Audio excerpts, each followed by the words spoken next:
नमस्कार दोस्तों, मैं हूँ राज। आप देख रहे हैं हाईवे 33। दोस्तों, आज की कहानी ट्रक ड्राइवर दो भाइयों की है। दोनों भाई कजन ब्रदर, चचेरे भाई, और एक का नाम आलोक, दूसरा का नाम विवेक। दोनों ड्राइवर, लंबी लंबी दूरी तय करने वाले लड़के। उम्र 25-26 साल और एक की 28 साल। दोनों मस्त लड़के, बस दुनिया को जीना चाहते थे। मतलब खाना पीना मौज मस्ती करना, और बस जो बचे ठीक है, नहीं बचे कोई बात नहीं। उनकी लाइफ स्टाइल यही थी। खाने पीने में जरा भी परहेज नहीं करते थे और डरपोक तो बिल्कुल भी नहीं थे। और तीसरी बात, भूत प्रेत पर दोनों का यकीन नहीं था। मानते ही नहीं थे कि भूत प्रेत भी इस दुनिया में होते हैं या नहीं होते हैं। कोई पूछता भी था ना तो डांट देते थे कि नहीं, ऐसा कुछ नहीं है। हम भी लगातार कई वर्षों से ट्रक चला रहे हैं, अगर भूत प्रेत होता तो हमारे सामने भी आता, जबकि हम रात में ज़्यादातर सफ़र करते हैं। खैर, इनका ये परिचय हो गया। अब ये जो कहानी इनके साथ बनी थी ना, आलोक बताते हैं कि मैं तो कभी भूत प्रेत पर यकीन ही नहीं करता था, और ना मेरा चचेरा भाई विवेक, वो भी नहीं करता था। हम दोनों का रिश्ता बड़ा प्रेम भरा था। एक दूसरे पर हम जान छिड़कते थे और लंबी लंबी दूरी तय करते थे। जो कहानी मेरे साथ में बनी थी ना, उत्तराखंड में हम मुंबई से सामान लेके आए थे। एक टावर का, टेलीफोन टावर कंपनी का मशीनरी वगैरह था, उसको हम अब छोड़ना था उत्तराखंड में। और जहाँ तय स्थान था हम वहाँ पहुँच गए थे। तब शाम का करीब 5 बज रहा था। हमारे पास उस ठेकेदार का नंबर था जिससे हमें संपर्क करना था, और हमने उसको संपर्क कर भी लिया, बुला भी लिया। उसका दूसरी जगह पर काम चल रहा था। अपनी बाइक लेकर के दौड़ा आया, बोला ठीक है, अब ये काम करो, आप आराम करो, ट्रक बिल्कुल सही जगह पर खड़ा है, अब मैं लेबर लेकर आऊँगा सुबह में, और तब तक आप खाओ पियो, अब आराम करो, और तो कोई काम है नहीं। अब आलोक विवेक जो थे कहने लगे, भाई ये तो सुनसान एरिया है, ना तो यहाँ पर कोई ढाबा है, ना ऐसा कुछ दिखाई पड़ रहा है, तो हम रुकेंगे कहाँ पर, खाने पीने का प्रबंध कहाँ से करेंगे। तब वो जो ठेकेदार था ना, कहने लगा कि यहाँ से अगर शॉर्टकट जाओगे ना, रास्ता दिखाया तो एक गांव है, वहाँ पर जो चाहोगे आपको खाने पीने का मिल जाएगा। अगर आप खाना बनाते हो तो अच्छी बात है, क्योंकि वहाँ ढाबा नहीं है, सामान सारा मिल जाएगा। लोग बताते हैं कि हमारे पास में खाना बनाने का भी सामान था, तो हमने सोचा कि चलो कोई बात नहीं, आज हम अपने आप खाना बना करके खाएंगे। आलोक विवेक उस ठेकेदार की आप बोल दिए कि भाई सुबह जल्दी आ जाना ताकि हमारा ट्रक खाली हो, और फिर हम यहाँ से निकलेंगे। ठेकेदार बोल के गया कि बिल्कुल हम 7 बजे तक लेबर लेके पहुँच जाएंगे, और मशीनरी भी थी, वो जो क्रेन होता है छोटा वाला, वो भी लेके आना था, उतारना था सामान को। अब इसके बाद ठेकेदार तो चला गया था, बच गए वहाँ पर आलोक और विवेक। अब आलोक जो थे, अब अंधेरा होने लगा, अब 6 बज चुका था शाम का। तब विवेक से कहे कि देख, अगर खाना का अगर इंतज़ाम करना है तो अभी करना पड़ेगा, नहीं तो फिर अंधेरा हो जाएगा, देहाती क्षेत्र है, अब फिर दुकानदौरी जो भी है बंद हो जाएगी। तो जा, जो कुछ है अब लेके आ, और तब तक हम अपना बर्तन को साफ़ सफाई करते हैं। और इसके बाद जो विवेक थे उसी बताए हुए रास्ते पर आगे चले गए, गांव में पहुंच गए। अब वहाँ पर सोचे कि आज क्या बनाएं, समझ में नहीं आ रहा था उनको। तब तक चिकन की दुकान देख गया उनको, बोले कि कई दिन हो गए चिकन खाए हुए, चलो आज चिकन लेके चलते हैं। चिकन को कटवा लिया, पैक करवा लिया, मसाला सब कुछ ले ला करके अपना पैदल चल पड़े वापसी। इधर जो आलोक थे अपनी पूरी तैयारी कर लिया खाना बनाने का, स्टोव वगैरह सब कुछ निकाल दिया। उनके पास इमरजेंसी के लिए लालटेन भी रहता था, लालटेन भी जला लिए। बाहर दरी बिछा कर के जैसे कैंपिंग होता है जंगल का, और उसी हिसाब से उन्होंने अपना सेटअप कर लिया। और पीने का शौकीन भी थे तो उनके पास में कुछ अपना मटेरियल भी था। अब जब आलोक इंतज़ार करने लगे तो विवेक थोड़ी देर के बाद पहुँचे। आलोक पूछने लगे कि क्या ले आए सब्जी। विवेक बोले आज तो मैं चिकन ही ले आया, चिकन आज बहुत दिन हो गया खाए हुए, सोचा कि आज हम लोग खुद बना के खाएंगे। आलोक खुश हो गए, चल भाई अच्छी बात है। इसके बाद दोनों भाई मिलकर के अपना खाना बनाने का काम शुरू कर दिया। स्टोव जला लिया, खाना बन गया। और इस अभी ज़्यादातर रात नहीं हुआ था, 8 ही बजा था। विवेक बता रहे थे, आलोक विवेक बता रहे थे कि अभी 8 ही बजा था। अब हमने सोचा कि इतना जल्दी खाना तो बन गया, अब भूख भी नहीं थी उस टाइम में। तो विवेक कहने लगे आलोक से कि भाई बोतल तो रखी है, निकाल ले और धीरे धीरे अपना सिप करते जाएंगे, और इसके बाद जब भूख लगेगी 9-10 बजे तो खाना खा लेंगे। और इसके बाद उनका पीने पिलाने का काम शुरू हो चुका था। उनके ट्रक में म्यूजिक सिस्टम था, तो उन्होंने जब नशा चढ़ा थोड़ा बहुत तो म्यूजिक को ऑन कर दिया। गाना तेज तेज आवाज़ में अब बजाने लगे। मज़ा भी आ रहा था। आलोक कह रहे थे कि बस हम तुम ऐसे ही जीते हैं, बिल्कुल मौज मस्ती में जीते हैं, हमें कोई परवाह नहीं होता। अब वहाँ पर तेज तेज आवाज़ चलने लगी, गूंजने लगी। दोनों भाई अपना आनंद लेने लगे, साथ में अपना ड्रिंक चल रहा था। चखना तो था ही उनके पास में चिकन बना हुआ, और उसका भी एंजॉय कर रहे थे। अब इस तरह करते करते 10 बज गया। बोतल भी अब जो थी एक ख़त्म हो चुकी थी, और विवेक बोल रहा था मैं दूसरा खोलने जा रहा था। और तभी एक कड़कती हुई आवाज़ वहाँ पर सुनाई पड़ी। ये सब क्या हो रहा है यहाँ पर? वो आवाज़ कड़कती हुई भारी आवाज़ थी। विवेक बता रहे हैं कि जब हम दोनों ने देखा तो वहाँ पर एक साधु थे। साधु थे, बड़े बड़े सफ़ेद बाल, आंखें अंगार की तरह दहक रही थी, हाथ में डंडा था। और वो कड़कती आवाज़ में कह रहे थे भाई यहाँ पर क्या हो रहा है, सब क्या कर रहे हो, क्या तमाशा चल रहा है, कौन हो तुम लोग? अब नशे में दोनों भाई थे, आलोक विवेक। कुछ पल के लिए तो बिल्कुल शांत रहे कि मामला क्या है भाई, कोई आकर के हमें डांट रहा है, क्या कर रहे हो ये सब। आलोक बात को संभालते हुए कहने लगे कि बताइए क्या काम है आपसे, हम लोग तो बस इंजॉय कर रहे हैं, हमारा ट्रक है, सामान यहाँ उतरेगा सुबह में। अपना जो भी कहानी था आलोक जी ने बता दिया। महात्मा वो जो थे साधु बाबा अब नज़दीक आ गए, पहले दूर थे, और कहने लगे कि मूर्खो, तुम्हें पता भी है कि इस जगह पर जो तुम लोग कर रहे हो तुम्हारे लिए घातक सिद्ध हो सकता है। अब आलोक विवेक महात्मा जी की तरफ देखे कि महात्मा जी क्या कह रहे हैं भाई। समझ नहीं आए आलोक को ना विवेक को, क्योंकि ये लोग भूत प्रेत को मानते ही नहीं थे, अब आस्था था ही नहीं इन पर। तो दोनों अब महात्मा जी की तरफ देखने लगे। क्या मतलब है बाबा जी, क्या कहना चाहते हैं? हम लोग अपना एंजॉय कर रहे हैं, कहीं हम जा तो नहीं रहे किसी के पास में, हमारा ट्रक यहाँ खड़ा है, खाना हमने बनाया, अपना एंजॉय कर रहे हैं, ऐसा कौन सा हमने गुनाह कर दिया? महात्मा जी कहने लगे कि सुन भाई, तेरे को डांटने के लिए इसलिए मैं आया कि ये एरिया है जहाँ पर तुम्हारा ट्रक खड़ा है ना, यहाँ आत्माएं कई सो रही हैं, आज तुम लोग आकर के उनको डिस्टर्ब कर रहे हो और उनको जगाने की कोशिश कर रहे हो। अगर वो जग गई ना तो तुम्हारी खैर नहीं। आज समझ लो कि तुम्हारे साथ में क्या हो सकता है।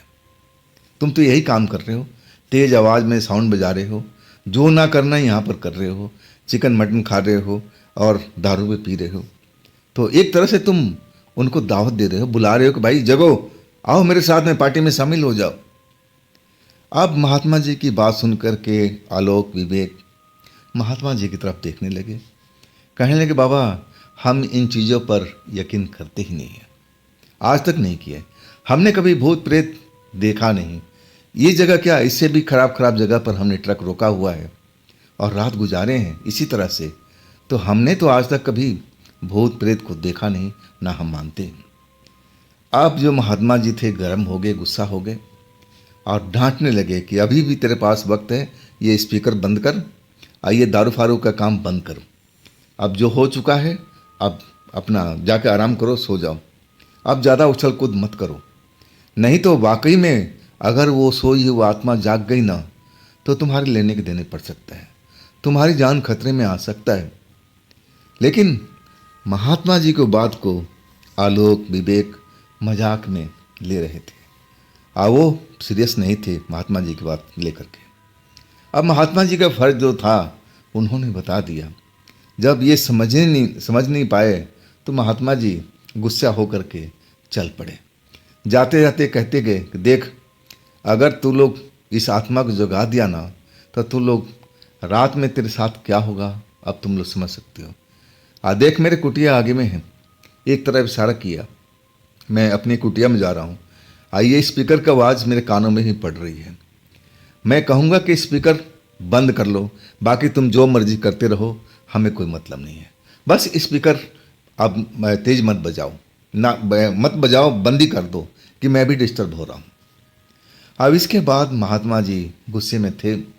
जब दोनों भाइयों ने उनकी बात नहीं मानी तो वो चले गए डांटते हुए गुस्से में। उनके जाने के बाद दोनों भाई एक दूसरे की तरफ देखे और दोनों हंस पड़े, कहने लगे कि भूत प्रेत यहाँ पर है, हम भूत प्रेत वाली जगह पर हैं, अगर होता तो अभी तक भूत प्रेत हमारे सामने होता। अब दोनों भाई आपस में मजाक करने लगे कि ऐसा कुछ नहीं होता, महात्मा जी हमें डरा के गए हैं, शायद उनको गाने से आवाज़ से तकलीफ हो रहा होगा, चल भाई बंदी कर दे, अब बहुत हो चुका। अब आलोक विवेक जो स्पीकर तेज तेज बजा रहे थे ट्रक वाला, वो बंदी कर दिया। अब फिर अपना खाने पीने का उन्होंने प्रोग्राम जो है शुरू था वैसे चल ही रहा था। 11 बजे खाना पीना खा करके वो लोग एक बिल्कुल अब अपना सोच रहे थे कि बस बिस्तर बिछाया जाए और आराम किया जाए, और सुबह में ठेकेदार आएगा, माल खाली होगा, और फिर हम लोग इस जगह से निकल जाएंगे। अब यही सोच करके अब 11 बजे के आसपास अपना बिस्तर, वो एक भाई तो नीचे उतार लिया बिस्तर कि हम नीचे सोएंगे, और एक भाई कहने लगा कि हम अंदर ही सो जाएंगे। अब दोनों भाई एक नीचे एक ऊपर, लालटेन जलती रही, बाकी कोई खाना पीने का जो जूठा बर्तन था वो पड़ा रहा कि चलो सुबह में देखेंगे, अब साफ किया जाएगा। हाँ, इसके बाद दोनों भाई एक ट्रक में एक बाहर में, नशे में तो थे ही, पेट भरा हुआ था और नींद आ गई। दोनों भाई मस्त अपना सो रहे थे, दिन दुनिया का होश नहीं था। लेकिन एक शक्ति वहाँ पर, अब शक्ति तो नहीं बोल सकते, हाँ छाया वहाँ पर एक औरत का, लड़की का दिखाई दिया। पहले वो छाया जो औरत की थी वो विवेक के पास जो बाहर सो रहे थे, लालटेन जहाँ जल रही थी वहाँ आके खड़ी हो गई। विवेक को घूर घूर करके देखती रही। विवेक तो नींद में थे, उनको कुछ मालूम ही नहीं। अब इसके बाद वो छाया ट्रक में गई। अब उसमें वो लोग जो सो रहे थे उनको भी देखा। फिर वो जिधर से आई थी उधर वापस चली गई, किसी को डिस्टर्ब नहीं किया, सब मज़े में सो रहे हैं। अब फिर 10 मिनट के बाद में अब वही छाया जो थी अब एक सुंदर लड़की का रूप धारण करके, अच्छे कपड़े पहन करके उस जगह पर आ गई जहाँ पर विवेक सो रहे थे। ज़मीन पर बिस्तर बिछा करके, बगल में लालटेन जल रहा था, जूठा बर्तन वगैरह, दारू के बोतल, गिलास ये सब पड़ी हुई थी। वो आ करके अब विवेक के पास में खड़ी हो गई। पाजेब उसने पहन रखा था, पाजेब उसके कानों के पास अपना पैर को हिलाने लगी, घुंघरू बजाने लगी कि विवेक उठ जाए। लेकिन विवेक बिल्कुल मस्त नींद में थे, उनको अब बिल्कुल पता नहीं कि उनके पास में आके कौन खड़ी है, क्या कर रही है, कोई मतलब नहीं, सपनों की दुनिया में खोए हुए, नशा चढ़ा हुआ है। जब वो उठे नहीं ना, तब वो लड़की अब विवेक को उठाने लगी, अब बालों से खेलने लगी और कान में बोलने लगी, उठो उठो, और नाम भी बोल रही थी, विवेक उठ जाओ, विवेक उठो, मैं तुम्हारे लिए आई हूँ, बंद सवर करके। विवेक अभी भी नहीं उठ रहे थे। बड़ी मुश्किल से विवेक एक करवट लिया और आंखें खोली। अब फिर उनको लगा कि जो मैं कुछ देखा हूँ सपना है, सो जाते हैं। फिर सो गए। वो लड़की फिर विवेक को उठाने लगी कि वो विवेक उठो उठो, मैं तुम्हारे लिए आई हूँ, देखो सच सच सच धज के आई हूँ, अब मुझे मेरी तरफ तो देखो, एक नज़र तो खोल के देखो अपनी आंखें। लेकिन विवेक कभी इधर करवट ले लेते तो एक टक घूर के देखते। अब फिर लगता कि उनको कोई ख्वाब देख रहा हूँ, ये ख्वाब ही तो हो सकता है। अब इस जंगल जगह जैसी जगह में अब कोई खूबसूरत लड़की किस लिए आएगी भाई, क्या ज़रूरत है, ज़रूर ये मेरा ख्वाब है, जैसा विवेक समझ रहे थे। लेकिन लड़की उनका आसानी से पीछा नहीं छोड़ रही थी। जिधर करवट बदलते और उधर वो लड़की आ जाती, विवेक को उठाती, नाम भी बोलती, विवेक उठो उठो, देखो ना एक नज़र मेरी तरफ में, उठो तो सही। बड़ी मुश्किलों के बाद वो लड़की विवेक को जगाने में कामयाब हो गई। और उधर जो आलोक थे ट्रक में, वो भी घोड़ा बेच के सोए हुए। बाहर क्या चल रहा है कुछ भी मालूम नहीं। अब विवेक जैसे उठे ना, अपनी आंख मसलते हुए, इतनी खूबसूरत लड़की उनके पास में खड़ी है। अब उसकी सुंदरता देख करके फिर सोचने लगे, अरे जरूर मैं सपने की दुनिया में हूँ, और तभी तो ये इतनी खूबसूरत लड़की अब मेरे पास में खड़ी है। फिर अपनी आंख बंद कर लिए। तब तक वो लड़की हंसने लगी। उसकी मीठी आवाज़, हंसी की आवाज़ सुनकर के विवेक एक टक उसे घूरते लगे। तब वो लड़की कहने लगी, अरे आंखें तो खोलो सही ढंग से, मुझे देखो विवेक, और देखो तुम्हारे लिए मैं इस जगह पर आई हूँ, तुम मुझे अच्छे लगे। विवेक उठो उठो, खड़ा हो जाओ, हम लोग कहीं चलो घूम के आते हैं, फिर हम प्रेम करेंगे। अब विवेक उस अनजानी लड़की को देख रहे हैं, पहचानने की कोशिश करें कि लड़की इनका नाम कैसे जानती है, आइए मेरे पास में आई कैसे है, मुझे तो कुछ भी नहीं मालूम, इसका नाम भी पता नहीं है और मैंने कभी आज से पहले इसको देखा नहीं। आइए मेरा नाम जानती है, आप मेरे से कह रही कि चलो उठो, हम कहीं घूम के आते हैं, कहीं बैठेंगे, प्रेम भरी बातें करेंगे, उठो तो सही। आप विवेक कुछ सोच रहे थे, लेकिन सोचने का मौका वो लड़की नहीं दे रही थी। बार बार हाथ पकड़ करके विवेक को, उठ जाओ उठ जाओ।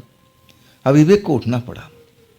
लड़की को जब इतने समीप देखा, उसके शरीर से एक खुशबू फूट रही थी, खुशबू अब निकल रही थी, और वो खुशबू ऐसा मदहोश कर रही थी ना, जब नज़दीक में विवेक खड़े हुए तो उस मदहोशी में एक तरह से डूबते चले गए। और इसके बाद अपने आप पर काबू नहीं रख पाए।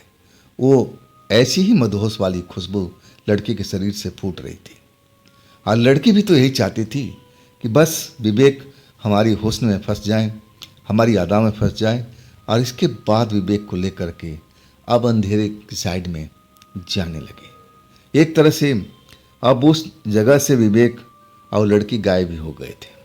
अब उस जगह पर अब आलोक अपने ट्रक के अंदर में सोए हुए थे। अब बाहर क्या हुआ उनको कुछ मालूम भी नहीं, मस्त नींद मार रहे हैं। और इसके बाद जो विवेक गए ना, तो लौट के नहीं आए। और घंटा डेढ़ घंटा के आसपास जब अब आलोक की आंख खुली, बाथरूम लगा था, और इसके बाद वो अपना ट्रक से निकले तो देखा कि बिस्तर वगैरह सब कुछ है, लालटेन जल रहा है, जूठे बर्तन पड़े हुए हैं, बोतल खाली नीचे पटकी हुई है, लेकिन विवेक नहीं है। अब वो भी बाथरूम करके आए कि शायद बाथरूम करने कहीं विवेक तो नहीं गया हुआ है। बाथरूम से निपट कर के आए और वहाँ खड़े होकर के विवेक को आवाज़ देने लगे कि भाई कहाँ पर हो, कहाँ पर हो भाई। लेकिन उस जगह पर विवेक थे ही नहीं। आवाज़ अब देते रहे विवेक को, विवेक थे नहीं, तो आवाज़ का जवाब किसे दें। अब सही मायने में आलोक जो थे ना, थोड़ा घबरा गए कि आखिरकार इतनी रात को, आधी रात से ऊपर का टाइम हो रहा है, अब विवेक है कहाँ पर, कहाँ चला गया भाई। और हर तरफ जिधर देखो अब रात ही रात है, अंधेरा ही अंधेरा है, अब कहाँ ढूंढे भाई विवेक को। अब आलोक एक तरह से बहुत परेशान हो गए, आवाज़ पर आवाज़ देने लगे कि विवेक तुम हो कहाँ पर, विवेक तुम हो कहाँ पर। अब विवेक का आता पता कुछ भी नहीं कि विवेक कहाँ गए। अपने ट्रक से टॉर्च निकाले, टॉर्च रखते थे इमरजेंसी के लिए। टॉर्च को सेल लगा करके अब फिर जला करके इधर उधर देखना शुरू कर दिया। अब हर जगह देखते जा रहे थे, लेकिन विवेक का कहीं अता पता नहीं। अब एक तरह से आलोक बिल्कुल होपलेस हो गए थे। समझ में नहीं आ रहा था कि इतनी रात को विवेक कहाँ गया, कहाँ ढूंढूं। क्या उसके साथ कोई हादसा तो नहीं हो गया, कोई जंगली जानवर तो नहीं उठा के ले गया। यही डर आलोक को अब एक तरह से डरा रहा था। आलोक बिल्कुल डरे हुए थे। अब वो वही समझ रहे थे कि कोई जंगली जानवर आकर के विवेक पर हमला कर दिया होगा और फिर विवेक को उठा कर ले गया। डर यही लग रहा था। इधर उधर टॉर्च की रोशनी मार रहे थे और उनका भी जो हिम्मत था ना उस वक़्त में बिल्कुल टूट गया था। वो अंधेरे में आगे नहीं जाना चाहते थे ट्रक के एरिए से। अपना एरिया में थे, ट्रक जहाँ खड़ा था ना, जहाँ लालटेन उनकी जल रही थी, अभी भी जल रही थी, और उसी का रोशनी से अब उस जगह पर थोड़ा अंधेरा अलग था। और टॉर्च की रोशनी इधर उधर मारते हुए थोड़ा हिम्मत किए कि चलो थोड़ा सा और आगे निकल के देखा जाए। लेकिन जब थोड़ा दूर गए, हर तरफ देख लिया, आलोक का कहीं पता नहीं है। और डरावनी आवाज़ एकाएक उस जगह पर गूंजने लगी, जैसे आसपास में जंगली जानवर आ गए हैं और वो इंतज़ार कर रहे हैं। अब जो आलोक का डर था और बढ़ गया। अब उनको लगने लगा कि विवेक के साथ में ऐसा ही हुआ होगा। मैं तो मना कर रहा था कि बाहर मत सो, लेकिन लड़का माने तब ना। हम दोनों भाई अलग ही अंदर ही सो जाते, सुरक्षित रहते। लेकिन वो विवेक अपना बस बुद्धि चलाता है। अब एक तरह से आलोक विवेक को अब क्या करें, ढूंढ नहीं पा रहे थे, नज़र नहीं आ रहा था। परेशान होकर के ट्रक के पास में आ गए और टॉर्च की रोशनी बार बार इधर उधर मारती रहे कि कहीं पर अगर हो विवेक तो पता चल जाए। लेकिन विवेक का कहीं आता पता नहीं। आधा घंटा बीता, 1 घंटा बीत गया और जंगली जानवर अब हर तरफ से आवाज़ कर रहे थे।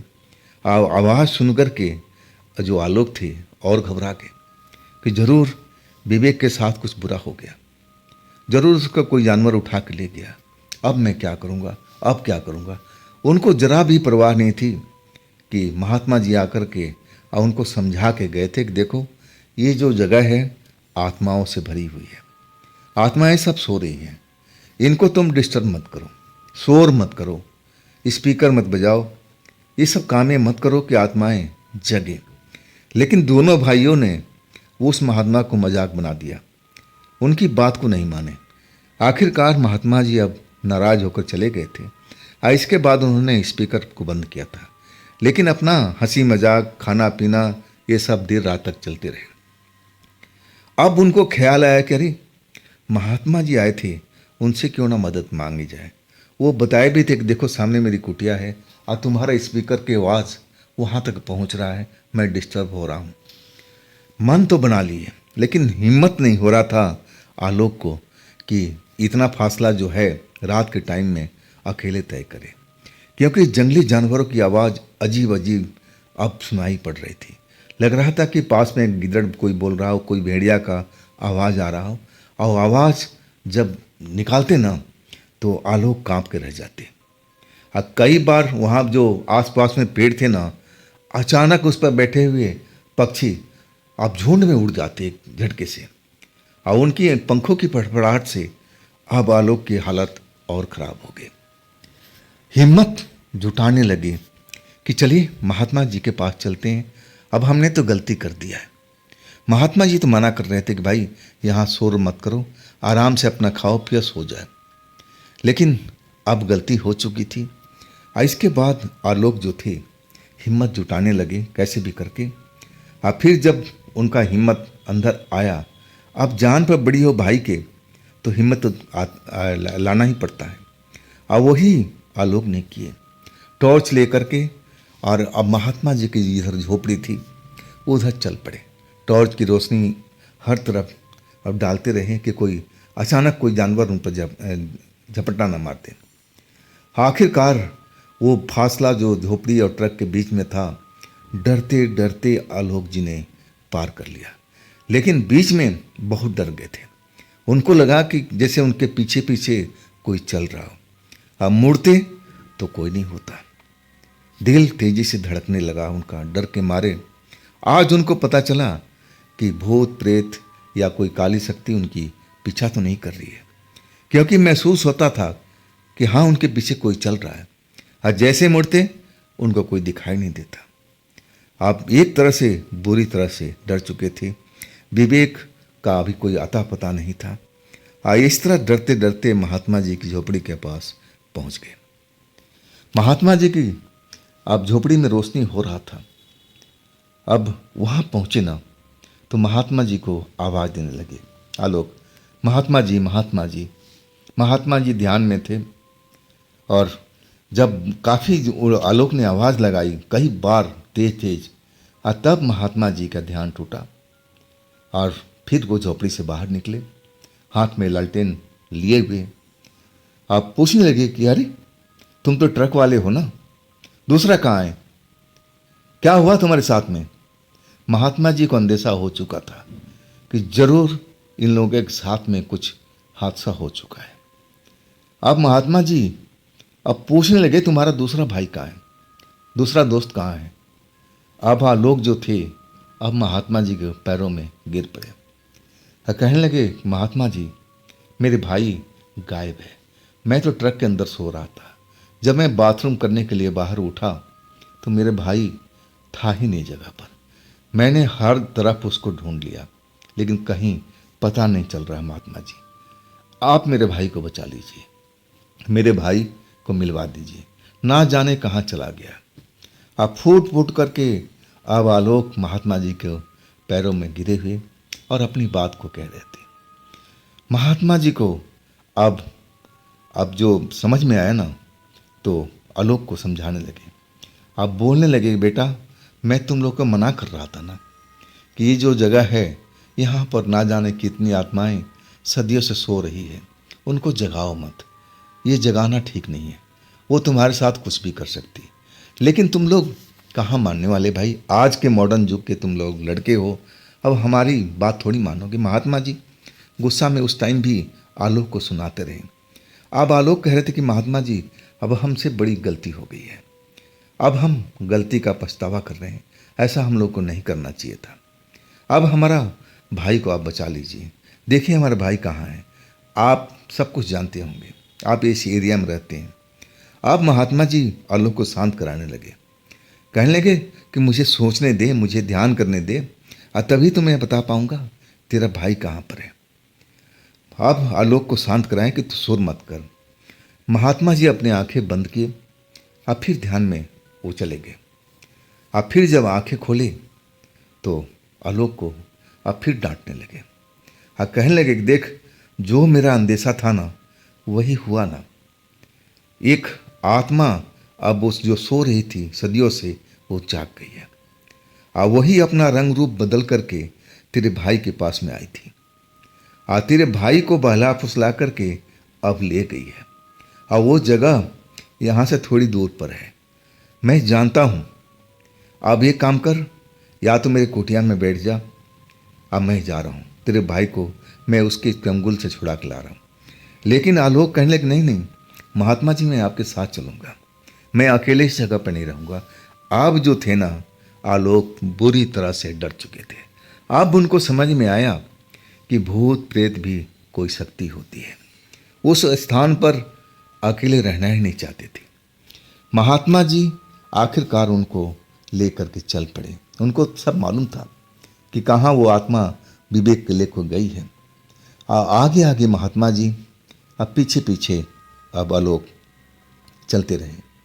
अब एक ऐसा स्थान आया जहाँ पर गड्ढा उड्ढा बना हुआ था, जमीन में खुदा हुआ गड्ढा था, और वहाँ पर महात्मा जी जा कर के रुक गए।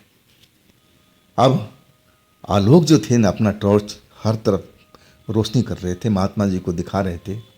लेकिन महात्मा जी कहने लगे, टॉर्च बंद कर, अब टॉर्च की यहाँ जरूरत नहीं है, बस शांत खड़ा रहा, अब मैं जो कर रहा हूँ वो उसको करने दे। अब फिर महात्मा जी अपने आंखें बंद कर लिए, ध्यान में चले गए। तब अब उनको आंखें खोलते हुए आप कहने लगे कि मैं जान गया हूँ कि तेरा भाई कहाँ है। अभी वो जिंदा है। अब हम लोग को जल्दी चलना पड़ेगा। वो गड्ढा जो था ना, अब उसकी साइड दूसरी साइड से एक पतला रास्ता था। वो थोड़ा खतरनाक भी था। अब उसको पार नहीं किए उस साइड से महात्मा जी तो कहते मैं पार कर लूँगा, लेकिन तू नशे में है, अभी भी तेरा कदम लड़खड़ा सकता है। घूम करके चलते हैं। फिर एक लंबी दूरी तय करके आज जहाँ पर महात्मा जी लेके गए वो एक जंगल जैसा ही था।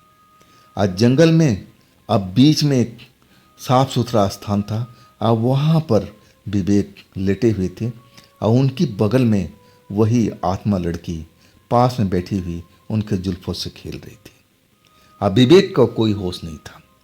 विवेक बिल्कुल बेहोशी की हालत में थे। शरीर पर कपड़ा नाम का कोई चीज भी नहीं था।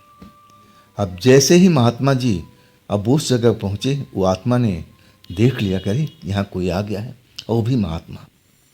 अब फिर वो उठ करके खड़ी हो गई। महात्मा जी को ललकारने लगी कि आप हमारे बीच में दखल मत दीजिए, हम आपके बीच में कभी नहीं आते। ये मेरा शिकार है और मेरे शिकार को मुझसे छीनने की कोशिश मत कीजिए। महात्मा जी अब पीछे हटने वालों में से नहीं थे, लेकिन जब वो लड़की की आवाज़ और उसका गुस्सा आलोक ने देखा ना, तो डर चुके थे। अब महात्मा जी उस आत्मा को समझा रहे थे कि तेरा ये शिकार नहीं है, इस नौजवान का भाई है, इसका भी परिवार है, तुझे इसको मार कर क्या मिलेगा, छोड़ दे इसको, और तू जहाँ से आई है जा, तू आराम कर, चैन की नींद सो ले, अब तेरे कोई जगाएगा नहीं इस जगह पर। लेकिन वो जिद्दी आत्मा थी, महात्मा जी से टक्कर ले रही थी। बार बार महात्मा जी को चैलेंज कर रही थी कि तुम मेरा कुछ नहीं बिगाड़ पाओगे, वापसी चले जाओ। लेकिन महात्मा जी उस जगह से हिल नहीं रहे थे, और वो भी कह रहे थे कि देख नादान लड़की आत्मा, इस नौजवान को तू छोड़ दे, बकस दे इसको, तू अपने स्थान पर चला जा, मैं तुझे कुछ नहीं बोलूँगा। हाँ, इस तरह तू जिद पर अड़ी रहेगी ना, तो मुझे मंत्र का प्रयोग करना पड़ेगा, और वो मैं करना नहीं चाहता। अगर एक बार मंत्र का प्रयोग किया ना, तो तेरे साथ बहुत बुरा हो सकता है। तू मेरी बात को मान ले, आज जिस जगह पर तू आराम कर रही थी उस स्थान पर चला जा। लेकिन अड़ियल आत्मा थी, महात्मा जी से पंगा लेना शुरू कर दिया। महात्मा जी पर वो अपनी जादू चलाने लगी। महात्मा जी भी पहुँचे हुए महात्मा थे, अरे गरे तो थे नहीं, और वो उस पावर को अब एक तरह से टक्कर देने लगे। आखिरकार कुछ देर तक ऐसा चलता रहा। कभी लगता कि हाँ वो लड़की आगे निकल जाएगी, अब बच नहीं पाएंगे। आलोक को ऐसे दिमाग में आ रहा था कहीं हम भी इसकी चपेटे में ना आ जाए। भाई वहाँ पर बेहोशी की हालत में पड़ा हुआ है, और महात्मा जी आखिर महात्मा ही निकले। उस लड़की को अपने काबू में मंत्र शक्ति से कर लिए थे। अब फिर वो लड़की ने अपनी हार मान ली और कहने लगी कि आप मुझे छोड़ दीजिए, मैं अपने स्थान पर चली जाती हूँ। महात्मा जी उससे कस्में खिलवाने लगे कि देख झूठी कसम तो खाना मत, और सच्ची कसम खाना, मैं फिर तुम्हें छोड़ दूंगा। तू यहाँ से बस सीधा अपने स्थान पर जाएगी और फिर तू गहरी नींद में सो जाएगी, कभी नहीं उठेगी। बोल तुझे ये शर्त मंजूर है तो मैं तुझे आज़ाद कर रहा हूँ, लेकिन जाना पड़ेगा। आखिरकार वो लड़की हार मान चुकी थी और कहने लगी कि ठीक है महात्मा जी, जैसा आप कहोगे मैं वैसा ही करूँगी। और इसके बाद महात्मा जी अपने मंत्र वापस ले लिए थे, और वो जो लड़की सुंदर बनी हुई थी ना, अचानक हवा में जैसे गायब हो गई हो। अब उस जगह पर सिर्फ विवेक जो थे लेटे हुए बिना कपड़ों के। अब जैसे तैसे जहाँ कपड़ा उनका पड़ा हुआ था, अब आलोक ने उनको पहनाया उल्टे सीधे तरीक़ों से। अब फिर महात्मा बोले कि इसको कंधे पर उठा और लेके चल, ये यहाँ पर होश में नहीं आएगा, अगर ऐसा ही रहा तो इसके प्राण निकल भी सकते हैं। अब आलोक जो थे बेहद डर चुके थे। अपने भाई को कंधे पर डाले महात्मा जी आगे और पीछे पीछे आलोक अपने भाई को लेकर चल पड़े। महात्मा जी की कुटिया में आए। महात्मा जी बोले इसको बाहर लिटा दे। लिटा दिया गया। इसके बाद महात्मा जी मंत्र का प्रयोग करने लगे। गंगा जल वगैरह जो उनके झोपड़ी में था उसका उपयोग करके होश मिलाने की कोशिश करने लगे। आखिरकार घंटों की मेहनत के बाद अब विवेक जो थे, अब उन्होंने अपनी आँख खोली। जैसे ही आँख खोली तो एकदम डर गए। अब जो बाबा थे महात्मा जी, अब उसको समझाने लगे कि अब डर मत, वो लड़की को हमने भगा दिया है। तब जो विवेक थे अब रोने लगे, अपने भाई को गले मिले आलोक से। कहने लगे भैया ये सब क्या था, वो लड़की कौन थी। इसके बाद वो सारा कहानी बताने लगे कि वो लड़की मुझे सोते में मुझे उठाई, मैं उठ नहीं रहा था, मुझे लग रहा था कि मैं कोई ख्वाब देख रहा हूँ और मैं ख्वाब में हूँ, लेकिन बार बार मैं आंखें बंद कर लेता और इस तरह करते करते लड़की मुझे उठा दी। और तभी मैं अपने आप पर यकीन नहीं कर रहा था कि इतनी खूबसूरत लड़की अब मेरे पास क्यों आएगी। वो कह रही थी कि चल, मेरा नाम भी जानती थी कि विवेक मेरा नाम ले करके चलो हम यहाँ से घूम के आते हैं। इसके बाद जब मैं उसके नज़दीक खड़ा हुआ ना तो उसके शरीर से एक बड़ा ही सुंदर खुशबू आ रहा था और वो खुशबू मुझे मदहोश कर दिया था। फिर मैं अपने आप को भूल गया था। बस लड़की मुझे कहाँ लेके जा रही है, क्या कर रही है, मुझे कुछ भी याद नहीं है। विवेक फूट फूट के रो रहे थे, आलोक समझा रहे थे और जो भैया शांत हो जा, जो होना है हो गया, महात्मा जी की कृपा से तू बचा है, हम बचे हैं। अब महात्मा जी कहने लगे कि देख बेटा, मैं तुमको समझाया था, लेकिन तुम लोग पढ़े लिखे लोग हो और अपने आगे किसी को मानते थोड़ी हो। अब महात्मा जी कहने लगे देखो, इस जगह पर बहुत आत्माएं आराम से चैन की नींद ले रही है और तुम लोग आकर के अभी एक तरह से उनकी नींद को आराम कर दिया और वो सोई हुई आत्मा जाग गई। अब आकर के देखी तुम्हें सुंदर लगे और वो अपना रूप रंग बदल करके जैसे चाहती थी उसी रंग रूप में बन गई, तुम्हें आकर्षित करने के लिए और साथ में लेके गई। अब देख लिया ना तुम्हारे साथ में क्या हुआ। अगर तुम्हारा भाई अगर लेट हो जाता, मेरे पास नहीं आता, तो हो सकता है कि तुम अब अपनी आँख कभी खोलती भी नहीं। वो तुम्हें वैसे के वैसे गायब कर देती, तुम्हारी आत्मा को काबू कर लेती, तुम भी उसी के साथ में किसी जगह पर सोए हुए मिलते। अब आलोक विवेक बुरी तरह से डरे हुए थे। अब कहे थे महाराज, महात्मा जी, हम दोनों से गलती हुई, हमें माफ़ कर दीजिए, आगे हम ऐसी हरकत कभी नहीं करेंगे। महात्मा जी महात्मा थे, माफ़ कर दिए। अब कहने लगे कि देखो, आप यहाँ पर सुबह तक रहो, आप फिर जैसे सुबह हो जाए आज तुम लोग अपना ट्रक के पास चले जाना। देखो, रात यहाँ बिताने की ज़रूरत नहीं है, सुबह में जितना जल्दी हो अपना माल खाली करो, अपने रास्ते पर निकलो, क्योंकि ये जगह ठीक नहीं है। अब आलोक विवेक पूछना चाहते थे महात्मा जी से। आलोक के मन में ख्याल था कि महात्मा जी अगर ऐसी जगह है तो आप यहाँ क्यों रहते हैं, लेकिन पूछ नहीं पाए। इसके बाद महात्मा जी उस कुटिया में, टूटी फूटी जो कुटिया थी उसके अंदर चले गए, ध्यान में अपना लीन हो गए। उस जगह पर आलोक विवेक सुबह तक अब इंतजार करते रहे। उसके बाद महात्मा जी उस कुटिया से बाहर नहीं निकले। सुबह जब हुई ना, जब सूरज की किरण निकली पहली बार, तब पूरा उजाला हो चुका था। इसके बाद आलोक विवेक उठकर खड़े हुए, जैसे महात्मा जी ने बताया था कि चलो भाई अब हम अपने ट्रक के पास चलते हैं। लेकिन आलोक कहने लगे कि जाते जाते हम महात्मा जी को अब प्रणाम तो कर लें, इन्होंने मेरे लिए और हम दोनों के लिए इतना कुछ किया है, इतना तो बनता है, ऐसे हम जाएंगे नहीं, महात्मा जी से एक बार मिल लेते हैं, प्रणाम करके तब हम चलेंगे। दोनों भाई उस कुटिया में गेट पर पहुंचते हैं, टूटी फूटी जो कुटिया थी। अब जब अंदर झांकते हैं, जो दरवाज़ा उन्होंने लगा रखा था वो भी घास फूस का था, अंदर झांकते हैं तो वहाँ सूरज की रोशनी आ रही थी, लेकिन अंदर कोई भी नहीं था, पूरा कुटिया खाली था। हाँ, आने जाने का एक ही जो झोपड़ी का गेट था जिसके सामने दोनों भाई बैठे हुए थे। हाँ, रात भर जगे रहे डर के मारे, कब महात्मा जी कहाँ चले गए कुछ भी मालूम नहीं, पूरा झोपड़ी खाली था। अब और डर गए। इसके बाद दोनों लोग, अब आलोक विवेक वही महात्मा जी को प्रणाम किए बिना देखे हुए। आप जानते थे कि स्थान है तो महात्मा जी जरूर होंगे, अब कहाँ हैं, किस रूप में हैं, नहीं बोला जा सकता। अब फिर उस जगह को प्रणाम करके दोनों भाई मत्था टेक करके और तब दौड़ते हुए अपने ट्रक के पास में आए। और वहाँ आए, जो भी सामान था वहाँ पर वैसे के वैसे सब पटका हुआ था ज़मीन पर। उनका बिस्तर, दारू की बोतलें, जूठी बर्तनें, सब जल्दी जल्दी अब साफ सुफ करके और ठिकाने लगाया, बिस्तर ट्रक में रखा।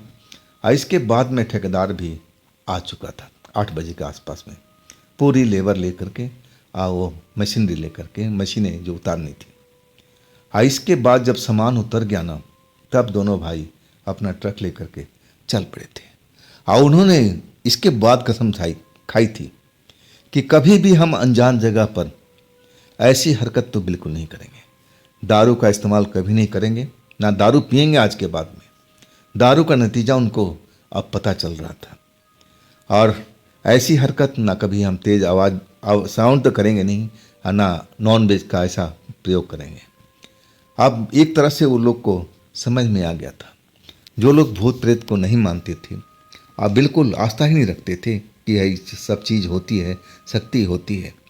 और जब अपने आप पर पड़ा ना, तब उनको महसूस हुआ कि हाँ, ये शक्ति होती थी। लेकिन आज तक वो लोग सोचते रह गए कि आखिर झोपड़ी के अंदर जो महात्मा जी थे उनके सामने गए और उसके बाद निकले नहीं, और वो इसके बाद कहाँ गायब हो गए। समझ नहीं पाए थे कि आखिर कौन थे महात्मा जी, और उनकी जो रात में रक्षा किया था। अब इस बात को तो काफ़ी दिन हो गया है, लेकिन कभी कभी आलोक विवेक में इस बात की बहस होती है। दोनों भाई बहस करते हैं, एक दूसरे कहते हैं कि वो जो महात्मा जी थे ना, कोई पहुँचे हुए चीज़ थे, कोई संत होंगे, सिर्फ हमारे लिए उस जगह पर आए थे, और नहीं तो अगर होते तो झोपड़ी में दिखाई नहीं देते सुबह में। अब आखिरकार ये जो बहस, इसका अंत नहीं था। तरह तरह के बातें दोनों भाई में आपस में होती रहती, और इसके बाद वो लोग बिल्कुल समझ गए थे। इसके बाद ऐसी कोई गलत काम भी नहीं करते थे, कहीं पर भी जाते थे। अब दारू पीना तो उन्होंने बिल्कुल बंदी कर दिया था उस घटना के बाद में। इसके बाद अनजानी जगह पर वो लोग रुकते भी नहीं थे, चाहे जितना भी पैसा मिले, वो बिल्कुल अब ट्रक अपना खड़ा नहीं करते थे। कोई भीड़ भाड़, कोई बस्ती में जा करके अपना ट्रक खड़ा करते थे। रात बीतने के बाद, हाँ, उसके बाद वो उस जगह पर आते थे जहाँ माल खाली करना हो। तो दोस्तों, ये थी आज की कहानी आलोक और विवेक जी का।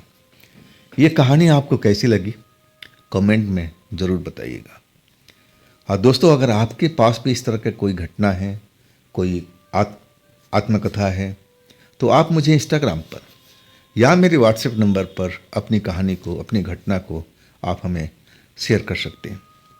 और दोस्तों, ये भी चैनल आप ही का है, तो इसको भी लाइक कीजिए ना, सब्सक्राइब कीजिए, शेयर कीजिए। अब फिर हम मिलते हैं कल एक नई कहानी, बहुत ही बढ़िया शानदार कहानी में कल आपको सुनाने वाला हूँ। तो अपना आप ख्याल रखिएगा। फिर मिलते हैं कल की रात, सेम समय, सेम चैनल पर। नमस्कार।